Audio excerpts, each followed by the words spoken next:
Krishnamurti, in dialogue with Dr. Alan W. Anderson. J. Krishnamurti was born in South India and educated in England. For the past 40 years, he has been speaking in the United States, Europe, India, Australia, and other parts of the world. From the outset of his life's work, he repudiated all connections with organized religions and ideologies and said that his only concern was to set men absolutely, unconditionally free. He is the author of many books, among them The Awakening of Intelligence, The Urgency of Change, Freedom from the Known, and The Flight of the Eagle. This is one of a series of dialogues between Krishnamurti and Dr. Alan W. Anderson, who is professor of religious studies at San Diego State University, where he teaches Indian and Chinese scriptures and the oracular tradition. Dr. Anderson, a published poet, received his degree from Columbia University and the Union Theological Seminary. He has been honored with a Distinguished Teaching Award from the California State Universities. Mr. Krishnamurti, I was very taken with a recent statement of yours in which you said that it's the responsibility of each human being to bring about his own transformation, which is not dependent on knowledge or time. And if it's agreeable with you, I thought that it would be a splendid thing if we explored together the general area of transformation itself. And after we've done that, perhaps the other related areas would begin to fall into place, and we could bring about in conversation a relationship among them. Don't you think, sir,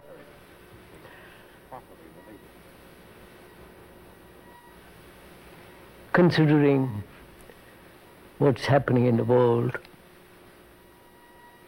in India, in Europe, and in America, the general degeneration in literature, in art, and especially in the deep cultural sense, in the sense religion. Yes. There is a traditional approach, a mere acceptance of authority, belief,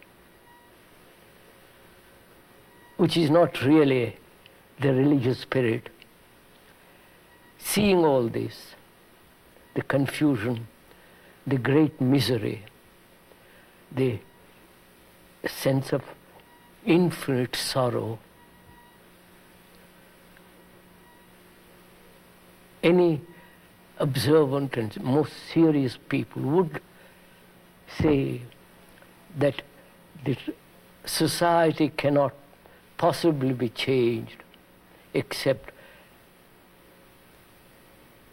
only when the individual, the human being, really transforms himself radically, that is, regenerates himself fundamentally. And the responsibility of that depends on the human being, not on the mass or on the priest or on a church or a temple or mosque or whatever, but on a human being who is aware of this enormous confusion, politically, religiously, economically, in every direction. There is such misery, such unhappiness. And when you see that, it is a very serious thing to ask oneself whether a human being like oneself or another, whether he can really deeply undergo a radical transformation. And when that question is put to him, and when he sees his responsibility in relation to the whole, then perhaps we can discuss what relationship has knowledge and time in the transformation of man. I quite follow. we'd need then to lay some groundwork in order to move into the question itself. Yes, because most people are not concerned with the world at all. Most people are not concerned seriously with the events, with the chaos, with the mess in the world at present. They're only concerned very superficially. Problem of energy, problem of pollution, and so on, such superficial things. But they're really not deeply concerned with the human mind, the mind that is destroying the world. Yes, I quite follow. What you've said places in a very cardinal way the radical responsibility on the individual as such, if I've understood you correctly. Yes. There are no 5-year plans that we can expect to help us out. The word individual really is not the correct word, because individual, as you know, sir, means undivided, indivisible in himself. But human beings are totally fragmented. Therefore, they are not individuals. They may have a bank account, a name, a house, but they're not really individuals in the sense. A total, complete, harmonious whole, unfragmented. That's really what it means to be an individual. But would you say then that to move or make passage, or perhaps a better word simply would be change, since we're not talking about time, from this fragmented state to one of wholeness could be regarded as a change in the level of the being of the person? Yes. Could we say that? Yes. But you see, again, the word whole implies not only sanity, health, and also the word whole means holy, H-O-L-Y. Mm-hmm. All that's implied in that one word, whole. And human beings are never whole. They're fragmented. They're contradictory. They are torn apart by various desires. So when we talk of an individual, the individual is really a human being who is totally, completely whole, sane, healthy, and therefore holy. Mm-hmm. And to bring about such a human being is our responsibility in education, politically, religiously, in every way. Mm-hmm. And therefore it's the responsibility of the educator, of everybody, not just myself, my responsibility. It's your responsibility as well as mine, as well as his. It's everyone's responsibility. Absolutely, because we have created this awful mess in the world. Mm-hmm. But the individual is the one who must make the start. A human being. Right. Each human being, it doesn't matter whether he's a politician or a businessman or just an ordinary person like me in the street, it's our business as a human being to realize the enormous suffering, misery, confusion there is in the world. And it's our responsibility to change all that. Not the politicians, not the businessmen, not the scientists. It's our responsibility. When we say our responsibility, and we have two uses of the word individual now. There's the general use of it, meaning a quantitative measure. Yes, yes.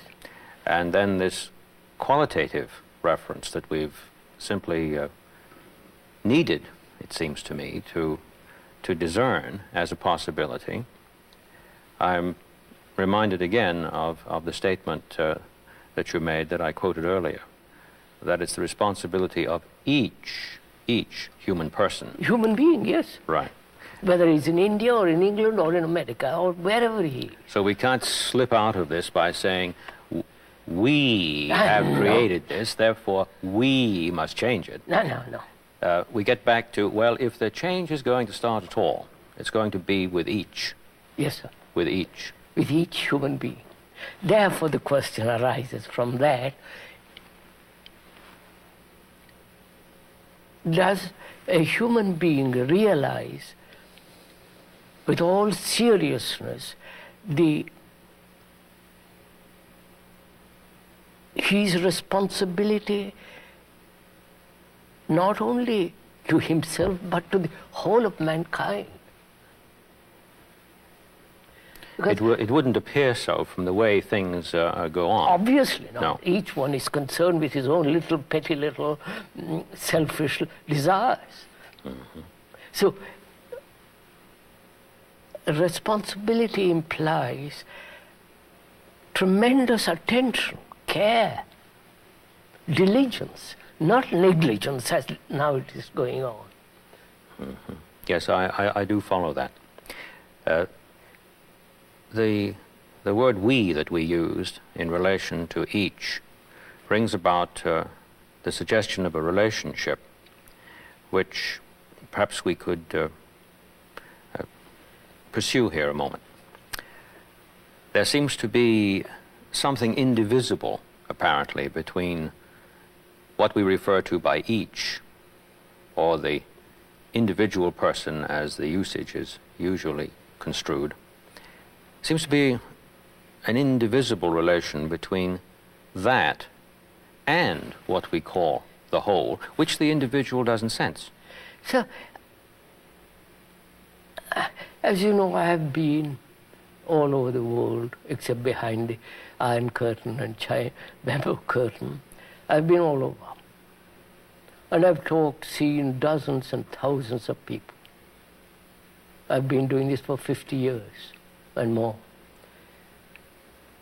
Human beings, wherever they live, are more or less the same. They have their problems of sorrow, problems of fear, problems of livelihood, problems of personal relationship, problems of survival, overpopulation, and whether this enormous problem of death, is a common problem to all of us. There is no Eastern problem and Western problem. The West has its particular civilization, and the East has its own. And human beings are caught in this trap. Mm-hmm. Yes, I follow that. And they don't seem to be able to get out of it. They're going on and on and on for millennia.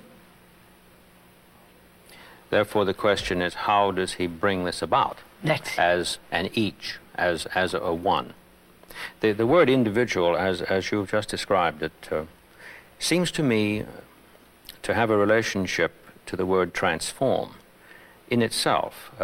And I'd like to ask you whether you would agree in this. It seems that many persons have the notion that to transform a thing means to change it utterly without any relationship whatsoever to what it is as such. That would seem to ignore that we are talking about a form that undergoes a change, which form itself still abides. Yes, I understand. Otherwise, the change would involve a loss. Totally. Are we asking this question, sir? What place has knowledge in the regeneration of man, in the transformation of man, in the fundamental, radical movement in man? What place has knowledge, and therefore time? Fine. Is that what you're asking? Yes, I am. Because either we accept that a change that is a genuine change means the annihilation of what preceded, or we're talking about a total transformation of something that abides. Yes. So let us look at that word for a minute. Good. A revolution, in the ordinary sense of that word, means, doesn't it, not an evolution, a gradual evolution. It's a revolution. No, it doesn't mean that. Right, I agree. A revolution is generally meant, if you talk to a communist, he wants to overthrow the government. If you talk to a bourgeois, he's frightened. Mm-hmm. If you talk to an intellectual, he has various criticisms about revolution. Now, revolution is either bloody, yes, or revolution in the psyche. Yes. Outward or inner. Outward or inner. The outward is the inner. The inner is the outward. There is not the difference between the outer and the inner. They are totally related to each other. And this goes back to what you mentioned earlier, that there's no division, even though intellectually you make a distinction here, that's right, between the I and the we. We, that's right. Yes, of course. So when we talk about change, we mean not the mere bloody revolution, physical revolution, but rather the revolution in the makeup of the mind of each person. of human beings. Right. Mm-hmm. The way he thinks, the way he behaves, the way he conducts himself, the way he operates, he functions, the whole of that. Mm-hmm. Now, whether that psychological revolution, not evolution in the sense, gradualness. No. What place has knowledge in that? What place has knowledge in something that occurs? In the regeneration of man, which is the revolution, the inward revolution, which will affect the outer. Yeah, which is not a gradual progress. No, obviously. No, right. The gradual process is endless. Exactly. So we're talking about an instant qualitative change. Right. Again, when you use the word instant, it seems as though, suddenly it is to happen.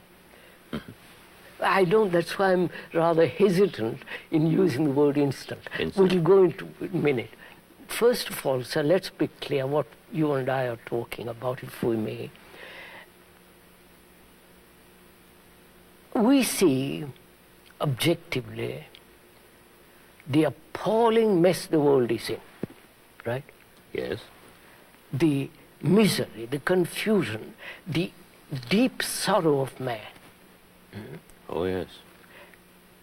I can't tell you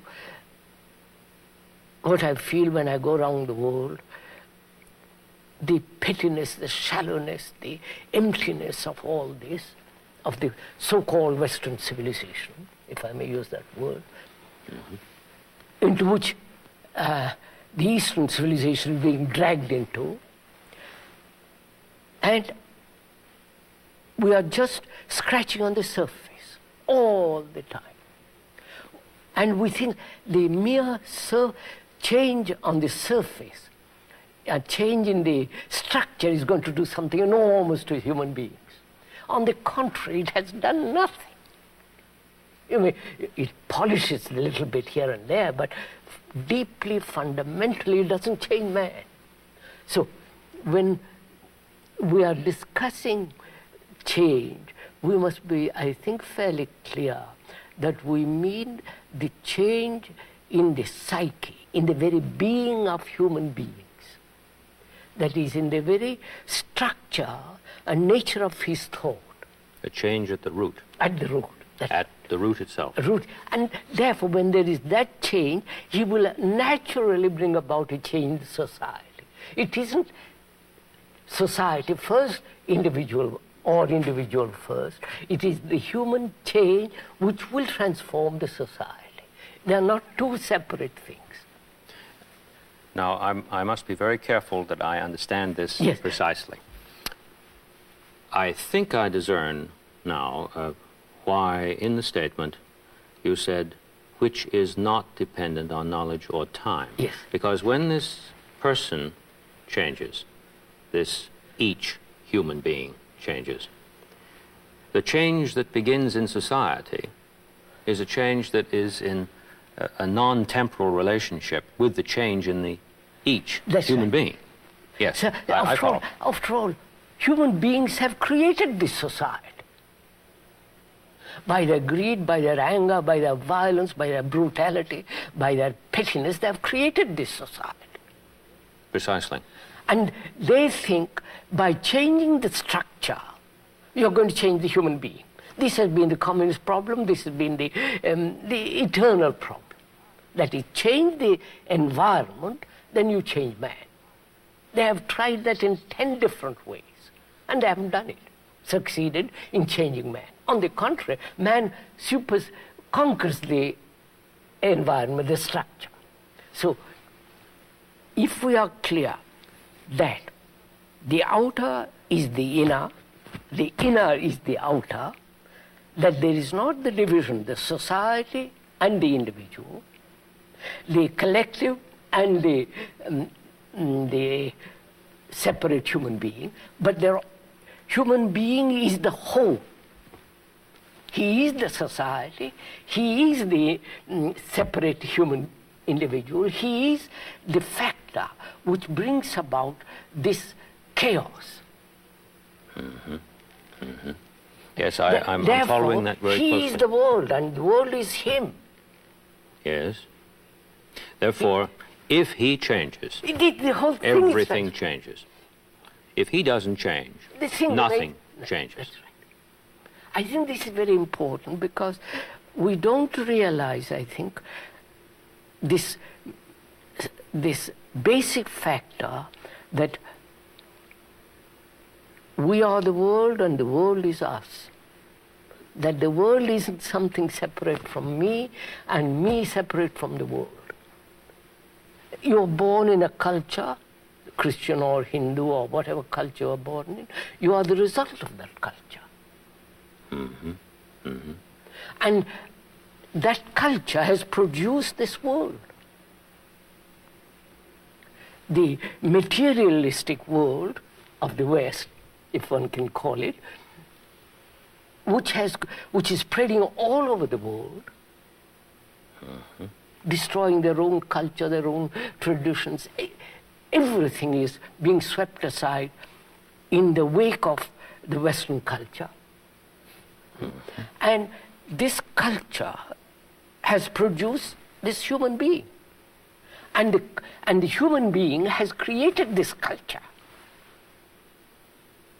Exactly. I mean, he has created the painting, the marvelous cathedrals, the marvelous technological things going to the moon and so on, so on. So human beings have produced it. It's the human beings that have created the Russian society in which we live.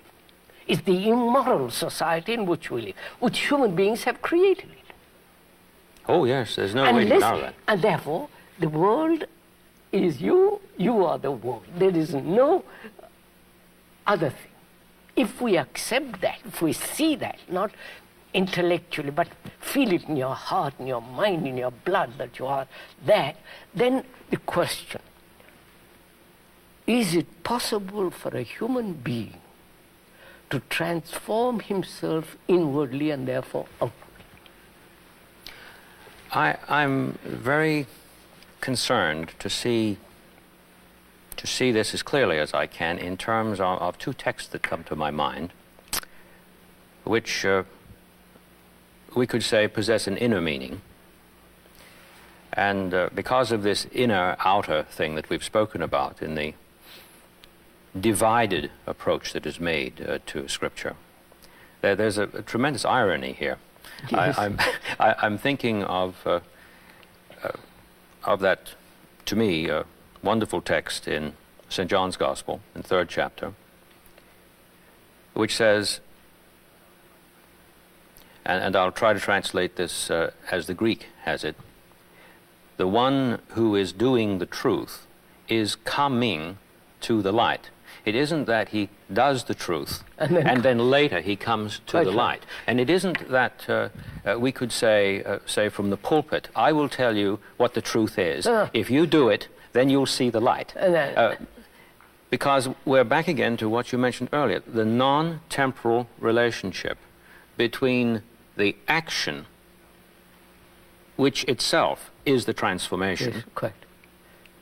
and the marvelous vista of understanding, which is not an if-then thing, but is truly concurrent. And the other one that I thought of that I was hoping you might agree in is saying the same thing, so that I understand it well in terms of what you've said, is, and again I'll try to translate it as literally as I can. God is love, and the one abiding in love is abiding in God, and God is abiding in him. Correct, correct. I put the ing on all those words because of the character of the language itself. It doesn't read too, one wouldn't want to translate that for pulpit reading, perhaps, but that's the real sense of it. And this inging along gives the feeling that there's an activity here. Oh, that is not bound by it temporal isn't a relations. static state. It isn't something you intellectually accept it and leave it like that. Then it's death. There is nothing in it. Yes. That's why, you see, sir, we have divided the physical world as the East and the West.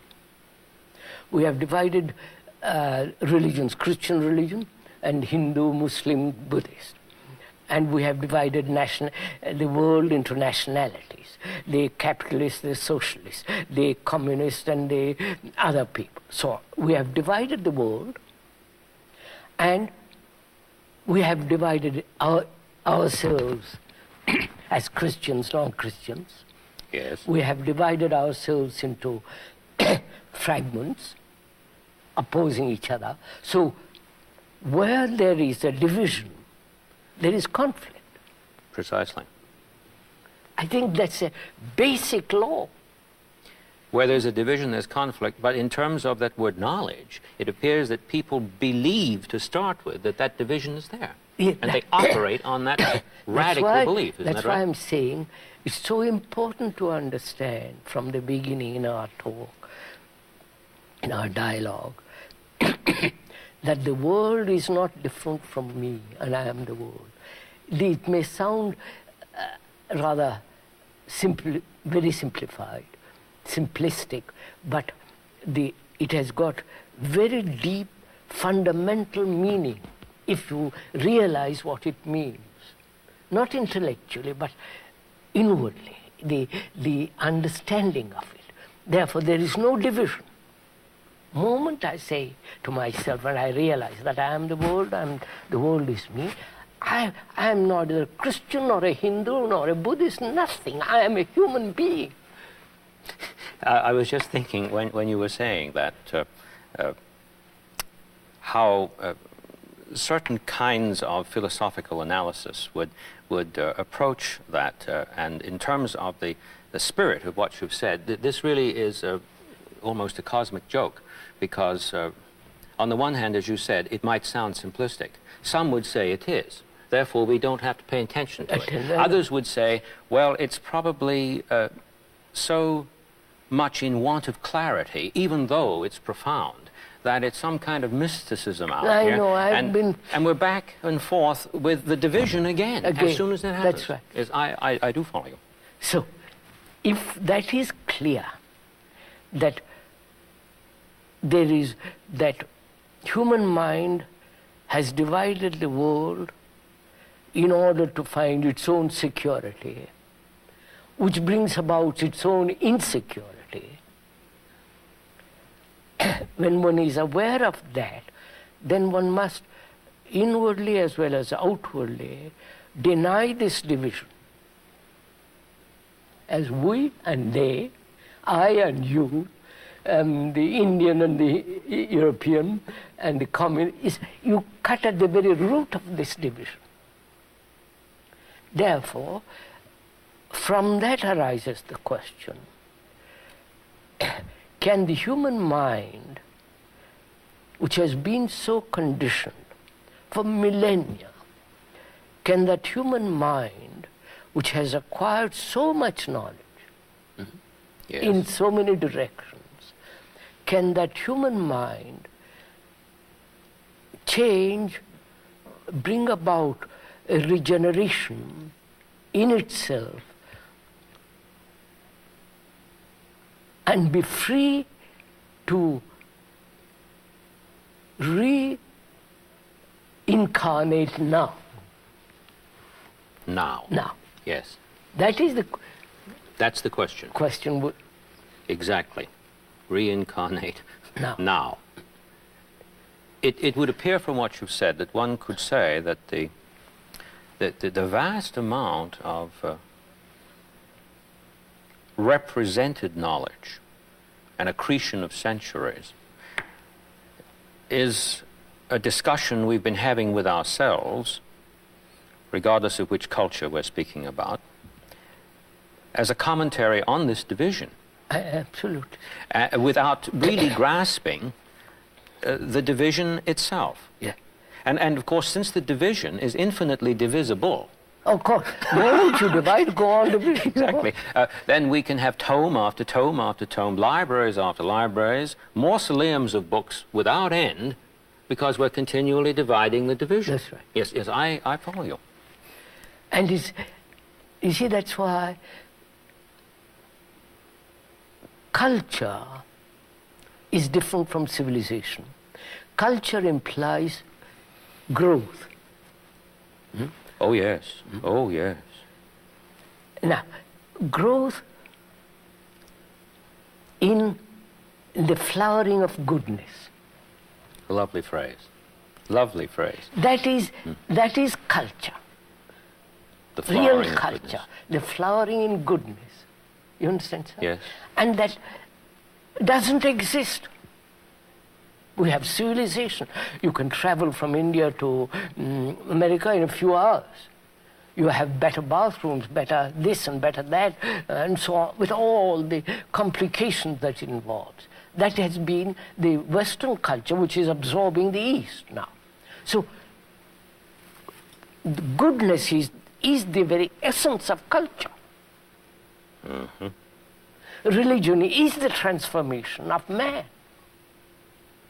Not all the belief churches and the idolatry of the Christians or the Hindus. That's not religion.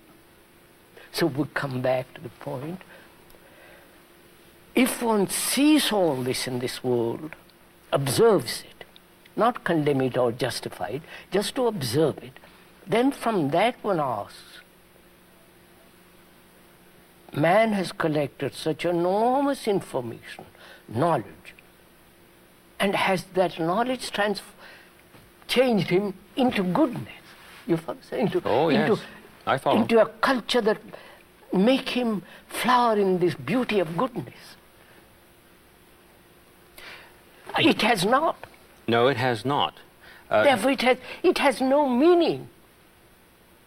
Excursions into defining goodness is not going to help us. I mean, that you can give explanation, one definition, but that's not, definitions are not the reality. No, of course not. The word isn't the thing.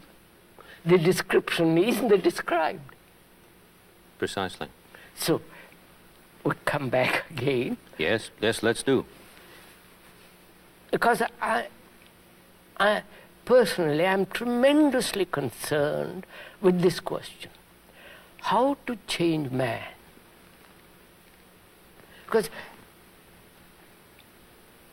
I go to India every year for 3 months or 5 months, and I see what's happening there, and I see what's happening in Europe, I see what's happening in this country, America, and it's something, I can't tell you what shock it gives me each time I come to these countries. The degeneration, the superficiality, the intellectual concepts galore, without any substance, without any basis or a ground in which the beauty of goodness, of reality can grow. Now, So saying all that, what place has knowledge in the regeneration of man? That is the basic question. That's our point of departure. Departure. Good. And the knowledge that we have pointed to so far that has emerged in our discussion is a knowledge which in itself has no power to effect this transformation. No, sir, but knowledge has a place. Yes, I didn't mean that. I mean, what is expected of this knowledge that we pointed to that is accumulated in libraries is an expectation which it in itself cannot fulfill. No. I must go back to the word again, the word knowledge. What does it mean to know? Well, I have understood the word in the strict sense this way. Knowledge is the apprehension of what is. But what passes for knowledge might not be that. No, what is generally accepted as knowledge is experience. Yes, what is generally accepted. We'll begin with that, because right. that's what... Let's begin with what is generally accepted. Experience, which yields or leaves a mark which is knowledge. That accumulated knowledge, whether in the scientific world or in the biological world or in the business world or in the world of the mind, the being, is the known. The known is the past. Therefore, knowledge is the past. Knowledge cannot be in the present. I can use knowledge in the present. But it's funded from the past. Yeah, but it has its roots in the past. Yes, I follow. Which means, that's very interesting, whether this knowledge which we have acquired about everything. Mm-hmm. Yes. You read any, I personally don't read any of these books. Neither the Gita, Bhagavad Gita, Upanishads, none of the psychological books, nothing. I'm not a reader. I have observed tremendously all my life. Now, knowledge has its place. Oh, yes, yes. Let's be clear. Yes. That's oh, yes, in the practical order. Practical, technological. Exactly. I must know where I'm going. Precisely. Physically and so on, yes, so on, so yes. on. Now, what place has that, which is human experience as well as scientific knowledge, what place has that in changing the quality of a mind that has become brutal, violent, petty, selfish, greedy, ambitious, and all the rest of that? What place has knowledge in that? Well, going back to the statement we began with, namely that this transformation is not dependent on knowledge, no. Then the answer would have to be, it doesn't have a place. Therefore, let's find out what are the limits of knowledge. Yes, yes, of course. Where is the demarcation? Freedom from the known. Yes. Where does that freedom begin? Good. You yes, now I know precisely the point at which we're going to move from. Yeah. Where does that freedom begin? Which is not dependent on this funded accretion from That's the past. Right. So, human mind is constructed on knowledge. Yes. Has evolved through millennia on this accretion, on tradition, on knowledge. Yes. It is there. And all our actions are based on that knowledge. Which by definition must be repetitious. Obviously. Of course. And it is repetitious. Mm-hmm. So, what is the beginning of freedom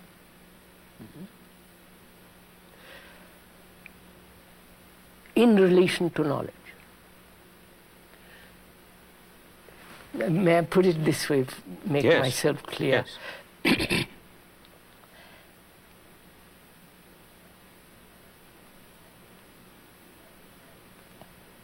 I have experienced something yesterday that has left a mark.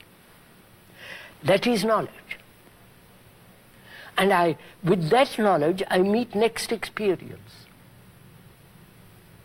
So the next experience is translated in terms of the old. And therefore, that experience is never new.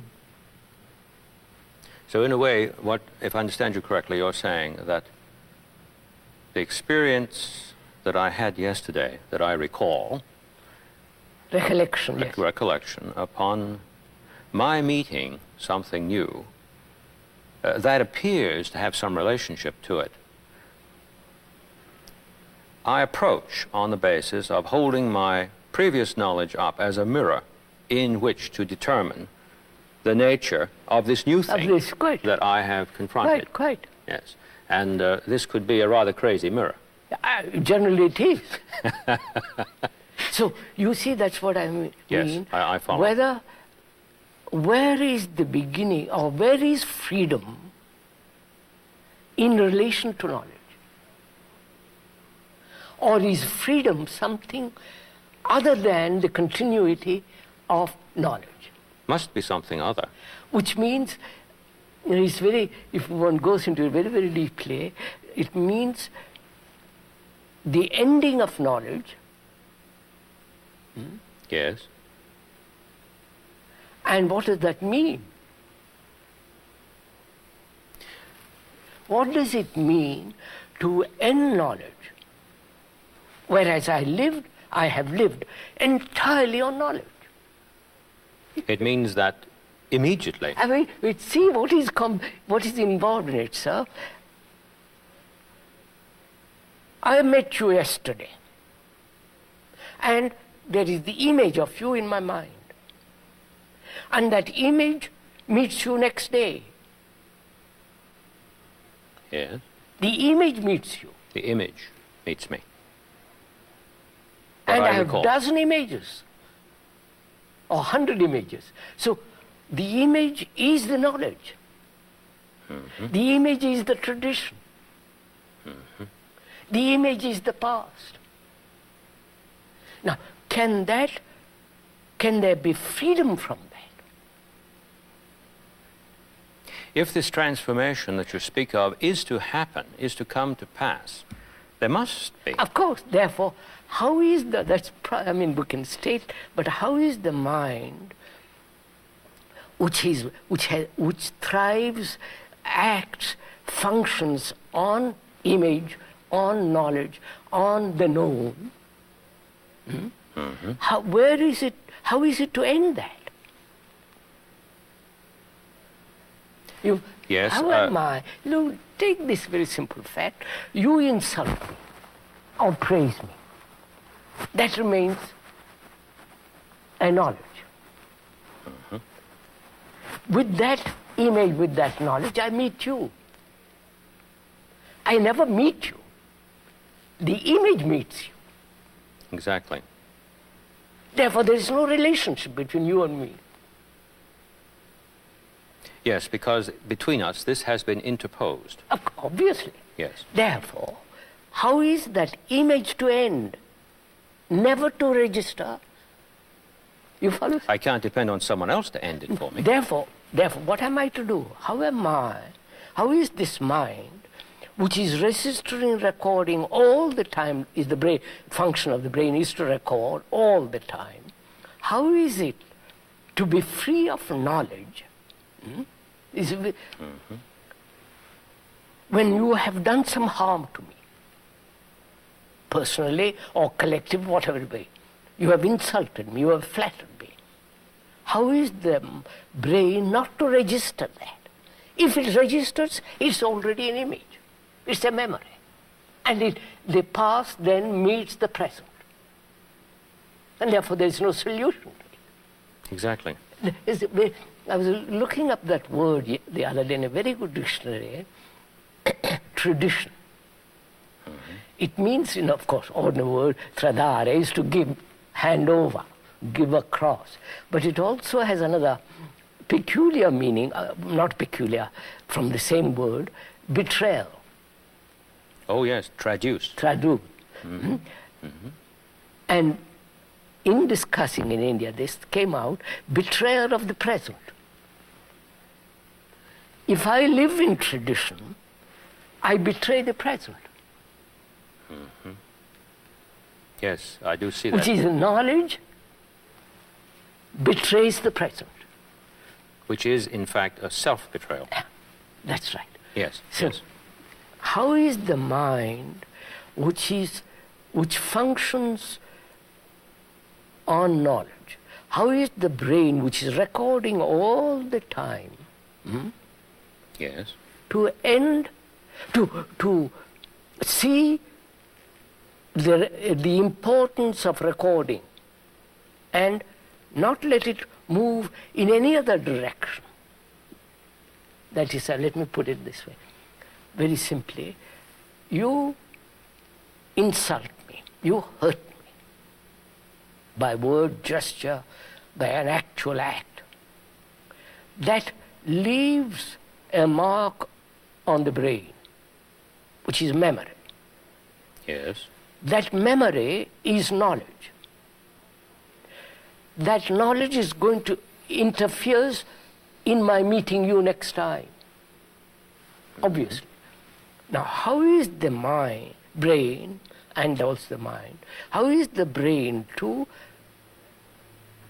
record and not let it interfere with the present? Well, the person must, it seems to me, take pains to negate. No, see what is implied, I know, but see, how am I to negate it? How is the brain whose function is to record, like a computer, it's recording. Yes. I didn't mean to suggest that it negates the recording, but it's the association, the translation of the recording into an emotional complex. How is it, that's just the point, how is it to end this emotional response when I meet you next time who have hurt me? That's the problem. That's the place from which we, in the practical order, in our relation to ourselves, must then begin. Yeah. Exactly. There is an aspect of this that interests me very much in terms of the relation between the theoretical and the practical. So to me, theory has no reality. Well, let me put it this way. Theories have no importance to a man who is actually living. May I say what I mean by theory? I don't think I mean what you think I mean by it. I mean theory in the sense of the Greek word theoria, spectacle. What is out there that I see. And the word is therefore very closely related to what you've been talking about in terms of knowledge. And yet it is the case that if we see something, that something is registered to us in the mind in terms of a likeness of it. Otherwise, we should have to become it in order to receive it, which in the material order would annihilate us. It seems to me, if I followed you correctly, that there's a profound confusion in one's relationship to that necessity for the finite being and what he makes of it. And insofar as he's making the wrong thing of it, he's in desperate trouble and can only go on repeating himself. And in such a repetition, increasing despair. Have I distinguished this correctly? You see,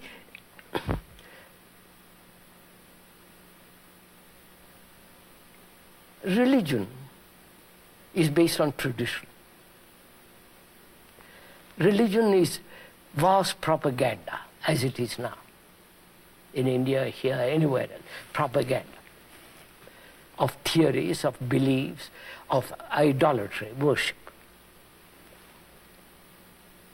Essentially based on the acceptance of a theory.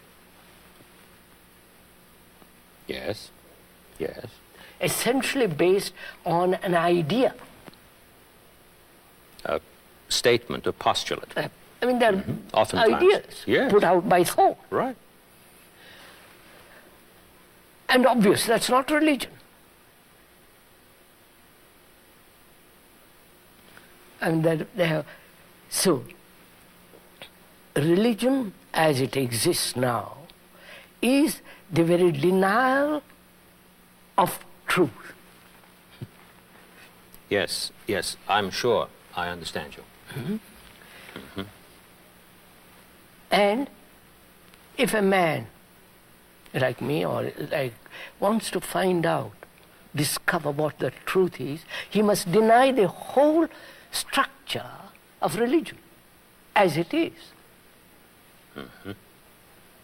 which is idolatry, propaganda, fear, Yes. division, you're Christian, I mean, all that nonsense, and be a light to oneself. Not in the vain sense of that word, or light, because in darkness, the world is in darkness. And a human being that has to transform himself has to be a light to himself. And light is not lit by somebody else. So there's a point at which he must stop repeating himself. Is that correct? Correct. In a sense, we could use the analogy perhaps from surgery. Something that has been continuous is now cut. Yes. And cut radically. Not just fooled around, So but really cut. we haven't time to fool around anymore. Exactly. The house is on fire. At least I feel this enormously, that things are coming to such a pass, we must do something, each human being. Not in terms of better houses, better security, more this and that, but basically to regenerate himself. But if the person believes that in cutting himself from this secretion, that he is How can you killing cut- himself, then he's going to resist that idea, isn't he? Of course, of course. Therefore, he has to understand what his mind has created. Therefore, he has to understand himself. So he starts observing And himself, himself. which is the world. Yes. Not learning 5 languages to And be of able to God's sake, construe. that's all. No. Yes, yes. Of going to schools where you learn sensitivity and all that rubbish. The point that you're making, it seems to me, is made also by the great Danish thinker Kierkegaard, who lived a very trying life in his own community, because he was asking them, it seems to me, to undertake what you're saying. He was saying, look, if I go to seminary and I try to understand what Christianity is by studying at my desks, then what I'm doing is appropriating something here. But then when do I know when I've appropriated it fully? I shall never know that point. Right. Therefore, I shall forever appropriate it and never do anything about it as such, as a subject. The person who must risk the deed, not the utterance of what someone has said before, or not simply thinking through what someone has thought before, but actually embodying the meaning through the observation of myself in relation to that. Quite. And that has always seemed to me a very profound insight. But one of the ironies of that is, of course, in the academy we have an endless proliferation of studies in which scholars have learned Danish in order to understand Kierkegaard. And what they're doing is, to a large extent, if I haven't misjudged the spirit of much that I've read, is simply perpetuate the very thing he said should be cut.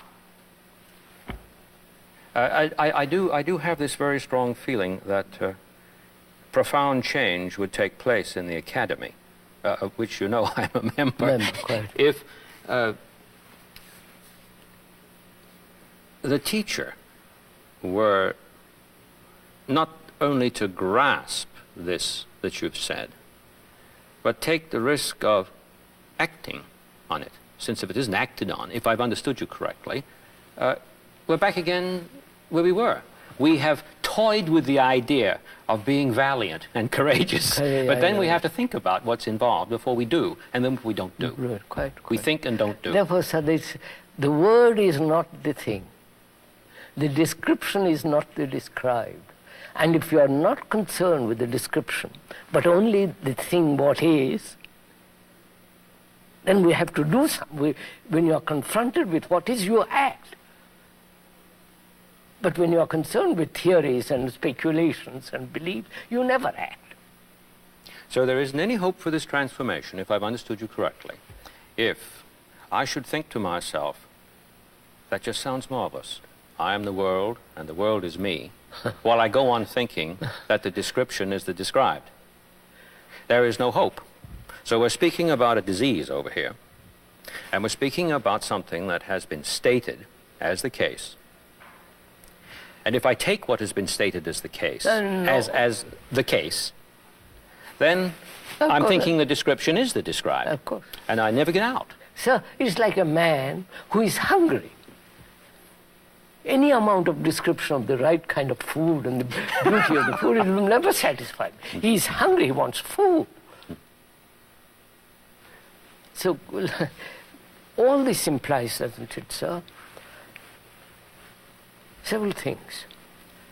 First, can there be freedom from knowledge? And knowledge has its place. Mm-hmm. Can there be freedom from the tradition as knowledge? From the tradition as knowledge, yes. Can there be freedom from this separative outlook? Me and you, we and they, Christians, and all this divisive attitude or activity in life. Those are the problems we have to... That's what we must attend to as we move along, through yes. our dialogues. Yes. So first, can the mind be free from the known?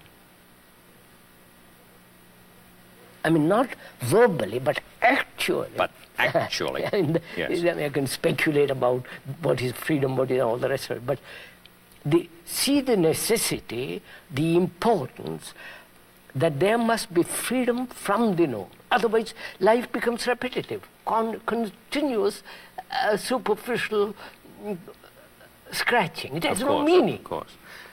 In our next conversation together, I hope we can begin where we've just left off.